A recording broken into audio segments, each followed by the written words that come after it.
Well, this is a special reaction shortened edition for Locked On UCLA with the Bruins taking down the number 11th ranked Utah Utes 42-32. It's your host, Zach Anderson Yoxheimer. If you're listening, thanks for making Locked On UCLA your first listen each and every day. In the meantime, if you're looking on YouTube, you're asking, what's the deal? Well, let's bring out the new look. I have a new look for you guys. Well, what do you think? I look foolish? Whatnot? Let's debut it. Boom. We're busting out the beanie. I've saved the beanie for a special occasion. Most importantly, I just actually found it. Here's the thing. The Bruins win 42-32. In terms of keys, the Bruins hit all the keys and then some, and also proved me wrong in the same juncture. I did not pick UCLA to win this game. I had them losing 38-35. In the meantime, the Bruins say, bleepity bleep to you, Zach. You are stupid, and the Bruins are proving almost everybody wrong. Even if you're the most dream-oriented, optimistic fan, a 6-0 start is just something that you couldn't even dream of for UCLA. And there's looking at the schedule and there's believing in them beating Utah and then beating Washington and doing everything. But it's different because a 6-0 start, that doesn't happen too often in UCLA's history. Well, let's get right to the game and we can do a little quick reaction, get to it, and then we'll have a full reaction come Monday when we can deep dive into it. What are the things I talked about coming into this weekend beside my stupid crossover episode where I was acting like a jackwagon? All right, let's get right to it. One key I talked about was the red zone. How would the Bruins be efficient against the Utes in the red zone? UCLA got in the red zone 6 times, 5 times they scored. The only time they missed was a super short field goal from Nicholas Barmira, a shocking miss. The Bruins were able to outweigh the storm. Forget it. They were able to get past the missed field goal and scored 5 touchdowns in 6 trips, and quite frankly, could have been 6 for 6. Utah went 4 for 4. Yes, I talked about red zone efficiency, offense and defense, but sometimes when the offense is getting in the red zone on the regular, UCLA scoring 5 touchdowns in the red zone. Utah, while scoring in all 4 of the red zone trips, had 3 touchdowns and then a field goal. So technically, while the numbers and efficiency-wise don't necessarily add up that way, it was the Bruins who, when they got in the red zone, despite the numbers coming in, proved themselves, hey, we're going to score 5 touchdowns. And when it came down to it, it was the Utes who had to kick the 1 field goal in one of their 4 trips to the red zone.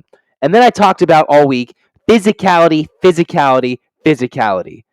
All right, I know you guys might want to get a little physical with me, saying, Zach, you're dumb for picking against the Bruins. I had hope, but I just couldn't come on the podcast and pick 6 straight winners. Whatever it is, maybe it was jinx, who knows what it is. You can think I'm stupid. You can roast me in the chat. It is what it is. We'll have a good time.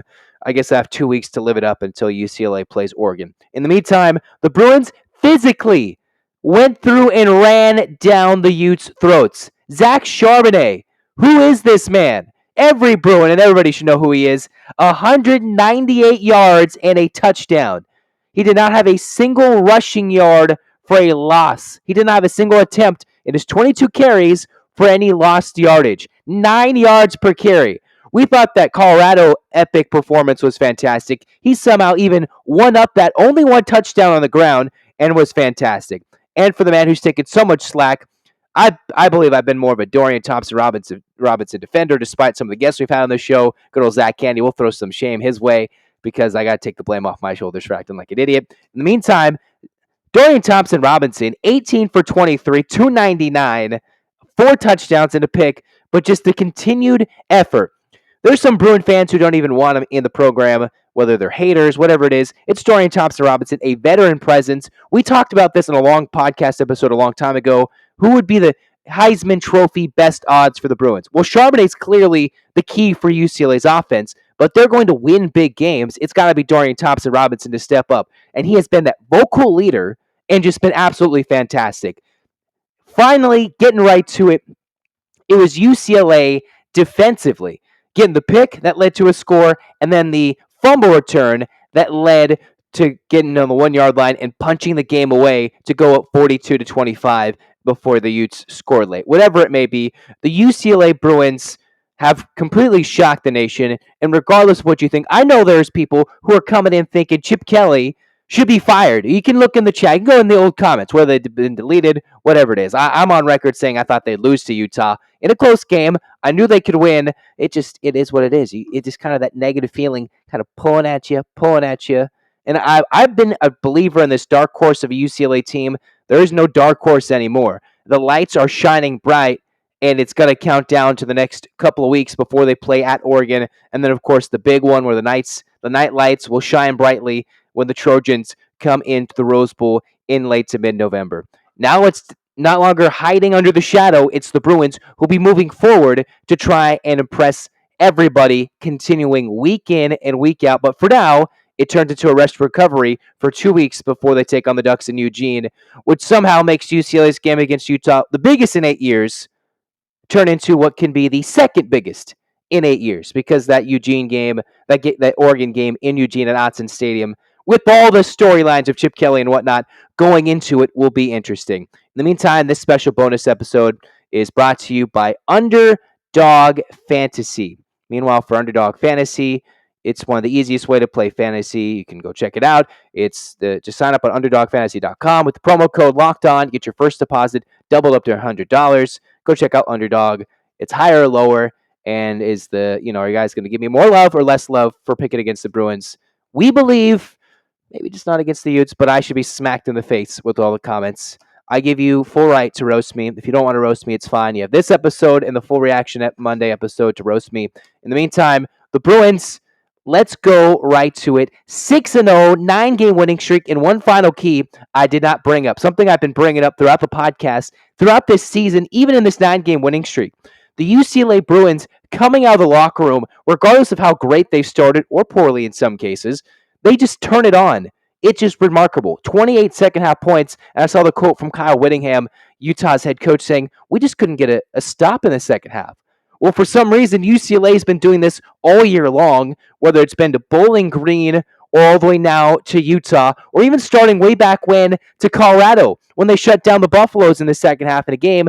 They were down 20-10, the game that started the winning streak, and the Bruins just boat raced them, I believe, 34 second half points, something like that, where they just dominated Colorado way back last year near the end of 2021. So the big thing was what I was thinking, physicality needs to be asserted against the Utes. Bruins did that. Red zone efficiency, which kind of goes hand in hand with the physicality. Bruins certainly red zone efficient, and they continued the great trends they've had so far, which was, if you remember those early Jim Mora teams, what we loved was their moxie coming out of the locker room, right? In recent history, then they kind of lost whatever it was. And then Chip Kelly, they've been building. 2020, UCLA went from, all right, every bone-crushing loss they could take in 2020, they absolutely did. In 2021, it was a mixture of both, some big wins, some bone-crushing losses, all to learn with their fifth-year redshirt senior quarterback, with the transfers, with the guys coming back from last year. The Bruins have mixed together, meshed it, and it's UCLA who's come through and gotten the victory. They did it, 42-32, back-to-back wins over, at the time, then top 15 ranked teams. I know Washington went down. Regardless of what that win now looks like, it's Utah's got 2 losses. UCLA gave them their second loss.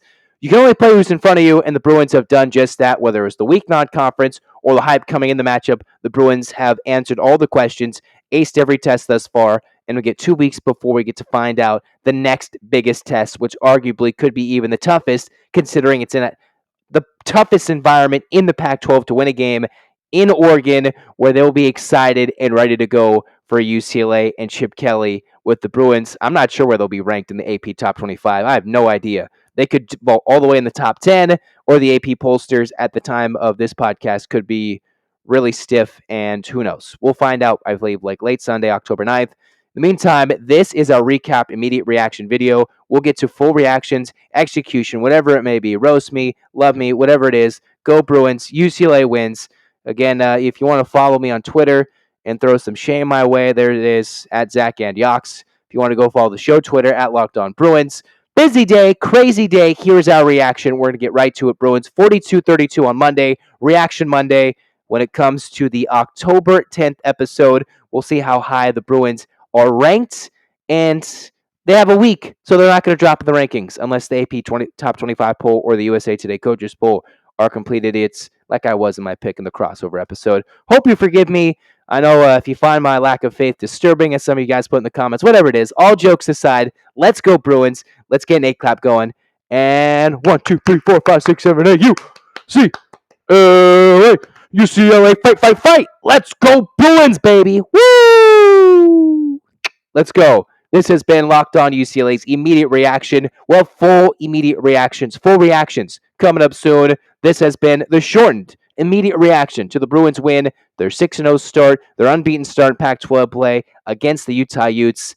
Go Bruins, baby. Keep it going.